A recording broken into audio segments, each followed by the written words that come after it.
Thank you all for joining us. I'm Justin Borgman, co-founder and CEO of Starburst. Starburst is a company that offers a query engine, allows you to analyze data wherever it lives. So really enabling data warehousing analytics, but without the data warehouse.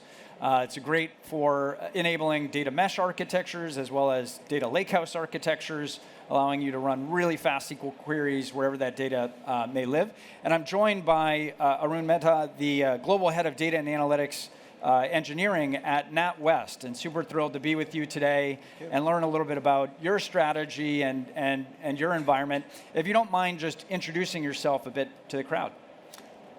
You guys can hear me? Okay, great. Thanks to be here, and thanks for inviting me to share my views on what we're doing in Natwest, and overall, from the data perspective, what I think about the traits of a data-driven organization. My career is 25 years, been in the industry for 25 years. Started off as a consultant in North America, in California, as well as in Virginia with banks like Capital One, Franklin Templeton. And then last 18 years, I've been associated with, UK banks, mostly UK banks. It's my second stint with Natwest/RBS, 11th year running, 2 innings, playing like a test match. So that's about me from the Natwest side, but I worked with HSBC as well, wherein I was leading globally their data engineering organizations, worked with Maersk Line in Copenhagen as well. So last 18 years, what I realized that when you work as a consultant in information technology, I've seen the gravitas kind of changing from banks and the organizations trying to concentrate and make the global repository of data, and now the focus is more on monetizing the data, focus is more on how you can create products out of the data, how you can convert any problem into a data problem, and then give the solution back to the customer, to the internal as well as external customers, which are reusable in nature. I think that's where I've seen the gravitas of data world changing inside out. Mm-hmm. Makes a lot of sense. And Arun is very humble. He was recently a finalist for the Data IQ Data Leader of the Year Award, which we're going to find out next week if you won. Fingers crossed. But one of the questions I wanted to start with is really, for a data-driven organization, what are some of the key principles, the key traits that you use as your North Star as you're building that organization? I know you have some thoughts around this that you apply at NatWest. Yeah. I think that question I can answer for hours, but I want to leave you guys with a flavor of what a true data-driven organization looks like. And part of it obviously is demonstrated by Natwest, but there are multiple examples in and around us, from Facebook to Google's to various fintechs. I think data organizations, they need to follow a strategy. This is a coin which I'm terming now. I call it a superb strategy. Data organizations need to be superb. Now, what I mean by superb? Superb is 6-letter word, wherein I'm going to be double-clicking on all the 6 elements, and which kind of sums up what are the traits of a true data-driven organization. I think in the current world, it's very convoluted data estate and the culture and the processes that we have, and hence, the first ingredient of a data-driven organization is it has to simplify, and that's what I mean by S. Simplification of data as estate, simplification of the processes, simplification of how you interact internally as well as externally with the customers. Now, easy to say, but how you do it? I think my 2 cents there are, you kind of do it by focusing inward, outward, and outward, inward. What I mean by that, if there are assets you're already having in the bank, how you can leverage them, how you can maximize them. And if you cannot really maximize and leverage them, throw them out. Get onto the cloud journey, get onto the products wherein the initial outlay of capital is minimal. So that's what I mean by simplification of data asset. Very, very profound topic. You can discuss at length. We are introducing new tools into the fray of various tools that we use, which can give us that simplicity. And I'm saying this is one trait of a data-driven organization. Let me move on. The U of superb strategy is understanding customers better. U is understanding customers better. You can have as many tools, you can have as many technologies, you can have everything on cloud, but that's not the silver or the golden bullet. The key thing is, what are you doing with these technology stacks? And hence, understanding customer is really, really important. Again, how you do that. Everybody talks about understanding customer, how you really do that. I think in my experience, I've seen some of the great organizations with whom I've been associated, they are really passionate about customer experience. They want to understand and predict customers' behavior. They want to analyze various transactions customers are pursuing so that they can predict and give the wow impact to customers by predicting what is going to be the next action they're going to be taking. And for doing that, creating a single customer view, doing match and merge of the customer across the business franchises is really key. At times we focus too much on retail banking, corporate banking, investment banking. For understanding customers better, I think my 2 cents are, you have to integrate the customer's data all in one place. Now, people may say it could be a bulky effort. I'm not recommending that you need to physically do that. There are various ways of doing it by using a registry approach, using a catalog approach, using a logical approach, messaging approach to understand the customers better. I'll rush through. The P of superb strategy is protecting customers' data. There are laws, there are FCA is there, and Fed is there, and so on. And we have to honor. We are a regulatory in the banks. We are under the regulatory obligation, and hence ensuring that whatever data assets we use, we do have the permission of the customer before we go about creating products out of them. The focus has to be on making our security infrastructure and architecture as robust, as secure as possible by following encryption, by following data which is moving and getting into the cloud, how you encrypt about that. So again, I'm telling you what has to be done and also how, in my experience, it has been done. So that's the P part of it. The E part of is engaging with the customers better.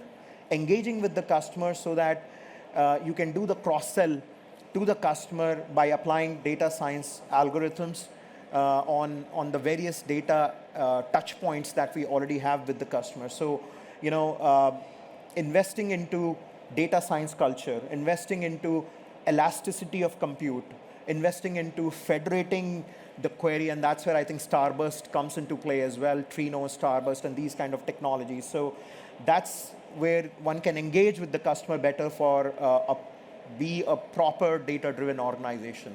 Coming on to the R part of super strategy, it is about resiliency. In pursuit of launching new technologies and getting that technology wow, at times organizations, they lose focus on existing production system, and hence you cannot lose focus from the existing resilient system, and resiliency is really important. And for resiliency, I again give an acronym. You can follow an approach called PASME. On top of your functional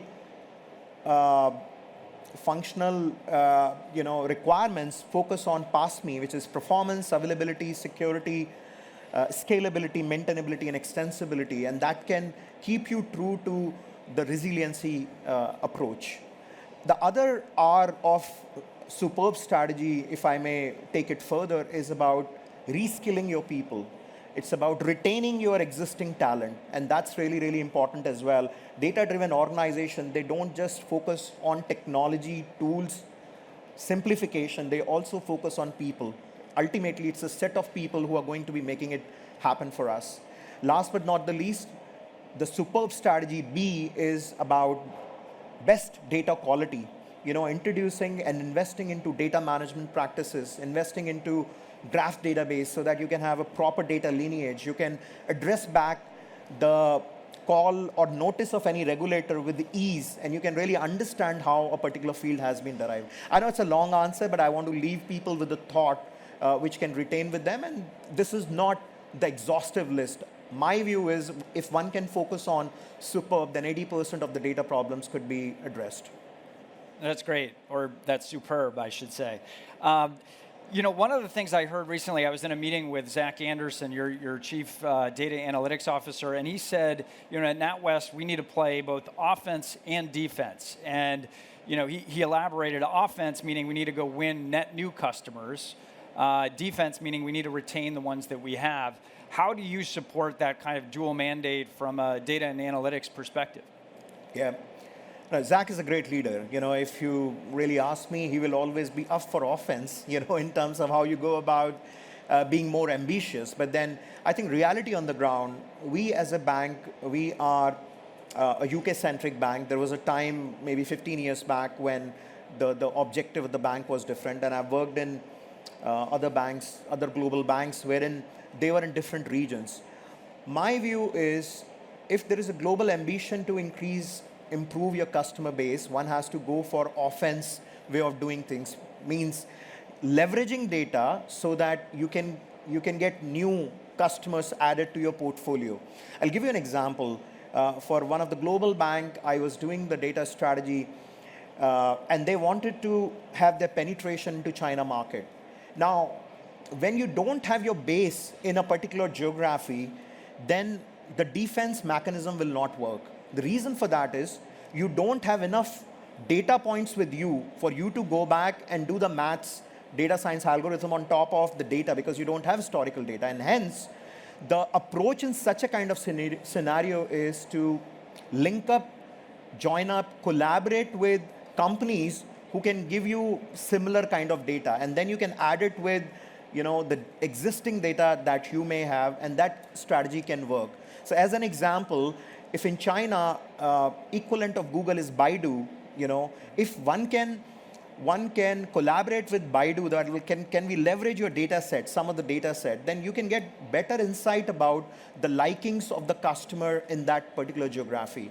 However, when you have enough customer data the way we do, 18 to 20 odd million customers we have with the bank, then getting more share of the wallet, increasing and enhancing loyalty, for me, that I think take precedence. That's my personal view, based on you know, the logic that I explained to you. Mm-hmm. And how do you continue to innovate and launch new products as a bank? You know, I think financial services is maybe the most competitive it's ever been, perhaps from a technology perspective. You have a number of startups, fintech companies, challenger banks trying to challenge, you know, the incumbents. And you know, that pushes you to continue to innovate and launch new products. How do you set yourselves up to be able to continue to do that and move the industry forward? Yeah, I think you're asking me all the difficult questions, which is good, putting me in spot as well. I need to think. I think there is no single answer that how you go about innovating. You know, it is not that we'll create innovative lab and now let's innovate. I think it's in the mindset. It has to be in the mindset how you go about experimenting, and then when that experiment is successful, you take it to next level. The mistake which companies commit is they follow the logical approach, binary approach. We'll either do it or we'll not do it. I think one has to follow the fuzzy approach, test the waters, follow the use case driven approach as to why you're introducing a new technology. So for example, for reporting, is it necessary that I need to put reporting on top of cloud like on day one? It may not be. But for analytics and doing a data science model wherein you need to crunch big data, you know, as much amount of data you have, in some cases petabytes of data in the core sense, I think it's imperative that you need to think about the elasticity of compute, because these algorithms could be really compute hungry. So innovation can only be brought into the organization when big organizations, they get away from the platform-centric approach to product-centric approach. What I mean by that, creating mini teams, feature teams, cross-functional teams, the way I'll say Facebook and Google's, the way they do it, with an objective. This is what we are going to be experimenting on, seed funding, and if it works, then we are going to be creating a robust case to get more funding so that we can mature the product to next level. Now, we are in the middle of that journey in Natwest. I'm not saying we are up there, because there are cultural baggages and barriers that we have and the constraints that we have. But the good news is there is a top-down backing, as I said, from our leader like Zach and Simon and from Allison itself. That's great. Now, a lot of the things you've talked about, the notion of understanding your customer, pulling in data from a variety of data sources to perform those analytics, understand your business holistically, being able to innovate, move quickly, decentralize small teams. A lot of those sound like elements of data mesh, which is a hot topic today at Big Data London. I'm curious your thoughts on data mesh. Of course, data mesh is not just about technology, it's people and process as well, but how do you see the future of data mesh? Is that something that's on your mind, consciously today? Yeah.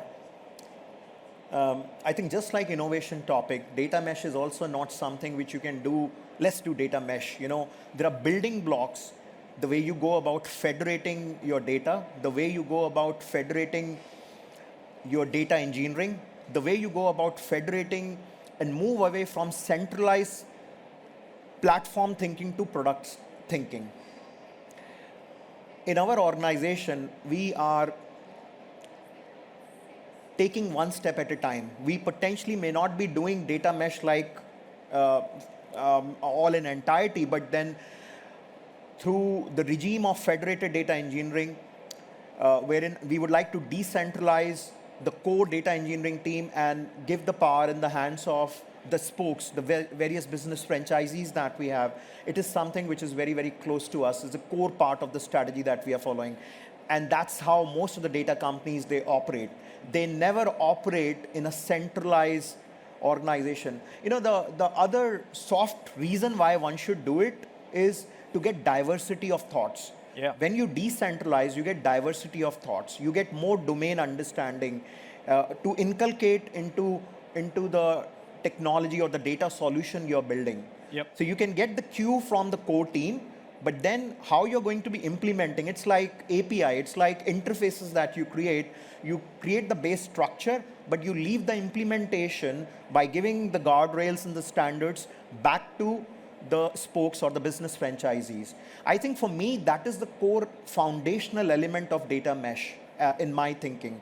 If one is not doing it and it's only trying to superficially do it by implementing data mesh technology, one will not sustain. So that's my thinking about data mesh. I think those are excellent points, and we certainly agree. It's something we talk about at Starburst, this idea of a maturity model. Don't start with everything all at once. Yep. Have quick wins, start with connectivity to the different data sources, start to create data products, kind of evolve from there. But you're absolutely right. You need buy-in from the people in the organization, and if you can do it, I think you get to benefit from the genius that you have within your organization rather than centralized decision making.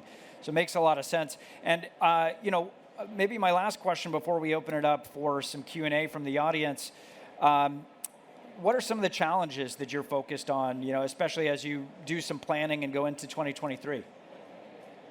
I think two challenges. One is the prevalent challenge, I think we all will agree, and that's about retention and reskilling. Yep. I think retention of the key talent is really, really the biggest challenge. Reskilling people is the biggest challenge. Hiring the top-notch talent from the market is the biggest challenge, because it's very difficult to get set of people who have done that, been there. There are a lot of, no offense, but a lot of DBAs, they'll say they are data scientists. That's not true. They can become a data scientist, but it takes a bit of curve and couple of implementations before you can say, well, you are a data scientist. And hence, for me, that is the biggest challenge, how you go about retaining, reskilling, motivating people, investing into the reskilling programs. And I'm quite fortunate and happy that I work in an organization where these things are in the purpose of the organization itself.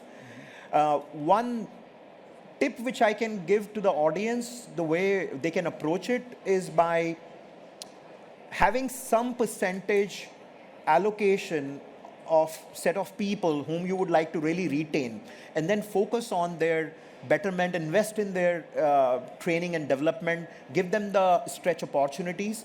So that's one, I'll say 1/3 of, that can solve 1/3 of your problem. The remaining 1/3 you can solve by getting best of the talent from the market.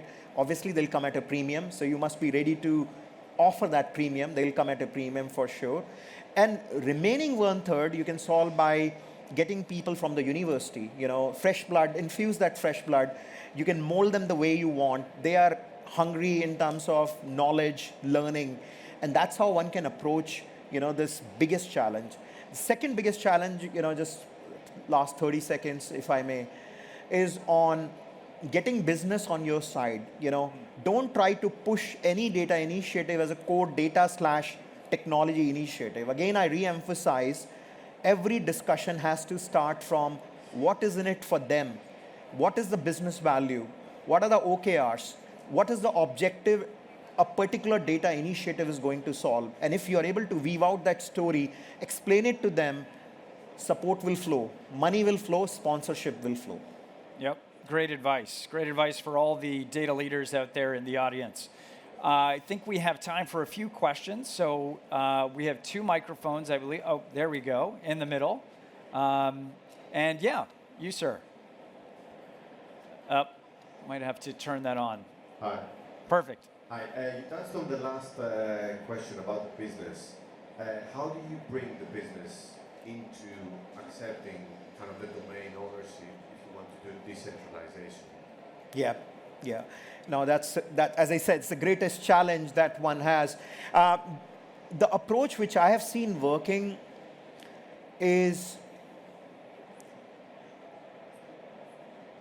don't ask for multi-million bucks in the first meeting. Show them the path based on the problem they have. So as an example, let's say in a particular organization, fraud numbers are going up. Or let's say in a particular organization, anti-money laundering cases are going up.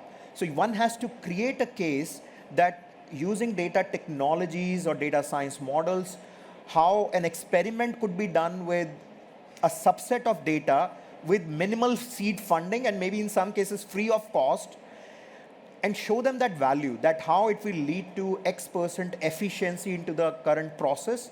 And I can tell you, we have followed it and it does wonders.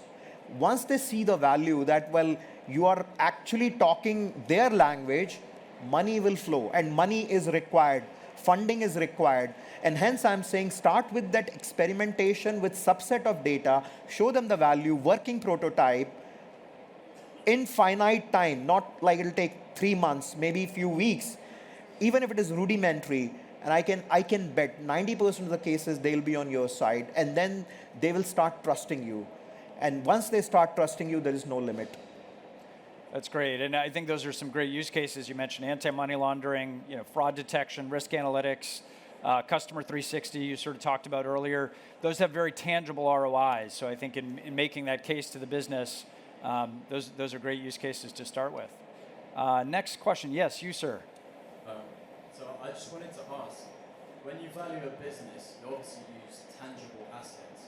Data is quite intangible. There's no way to put a number on it. So how would you actually go about putting a value to data? So for example, say you have a business that's valued at 20 billion, however it's got this amount of data. How would you go about valuing that business, including that intangible asset? Yeah. I think it's a great question, and that's the education piece which is really, really required. First of all, my view is it's a myth that data doesn't have value. I mean, if you talk about Facebook, if you talk about Google, the only thing which they're selling out is data. So data is a commodity. But I get your point. In the banking scenario, the answer may vary, and hence, let me go back to the example which I gave you. The AML example, anti-money laundering example I gave you, how you can monetize and kind of create a dollar or a pound value which you can present back to your business stakeholder, where this is the value you're going to be getting. So let's say currently the AML false positive, or AML transaction processing which is happening behind the scene, it's leading to 90% false positives based on some red flags. If through the data science, supervised learning data science model in experimentation, you can show that it will lead to 40% efficiency, Now, 40% efficiency on a team of 500 people will come to X million pound for sure.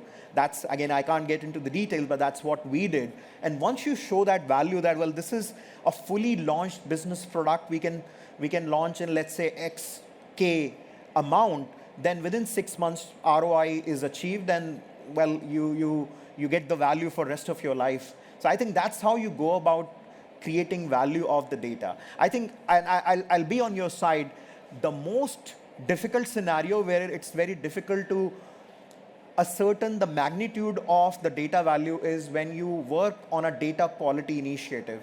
It's very difficult how data quality is going to hit a particular business franchisee and what kind of business value it's going to give. It is difficult, but not impossible. I think it's great perspective. And I'll just say, we work with a lot of customers who are acquiring other businesses. One of the advantages of being able to query data anywhere is you can immediately query, the new data infrastructure that you've just acquired through the business you bought. And we're seeing more and more M&A being driven by data, actually, and the data assets that company has, thinking about it in terms of what can that data combined with the data we already have, mean for our business? What new products can we offer? What cross-sell, upsell opportunities can we unlock because we now have access to that data? So increasingly, people refer to data as the new oil. I think that's probably not a bad analogy. Tremendous potential there. I think we have time for another question. Raise your hand if you've got one. We've got a couple mics around. Let's see.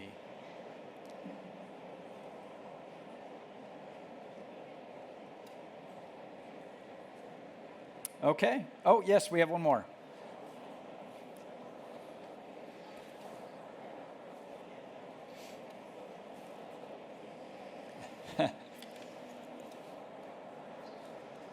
Yeah, right there.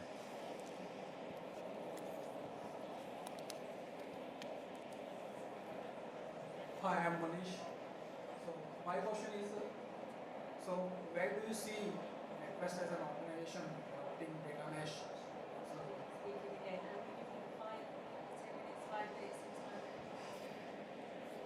Sorry. Sorry, could you say that again? Are you already okay? So where do you see Natwest as an organization adopting data mesh as part of the future roadmap? Yeah. I think we're not agnostic to it. As I said, we would like to build the foundational components first, and in pursuit of that, federated data engineering is something which is very close to us.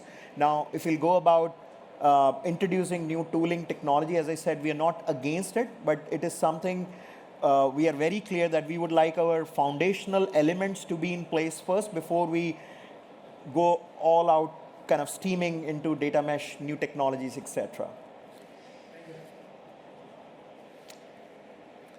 All right, I think that's it. Thank you all for coming. Appreciate it.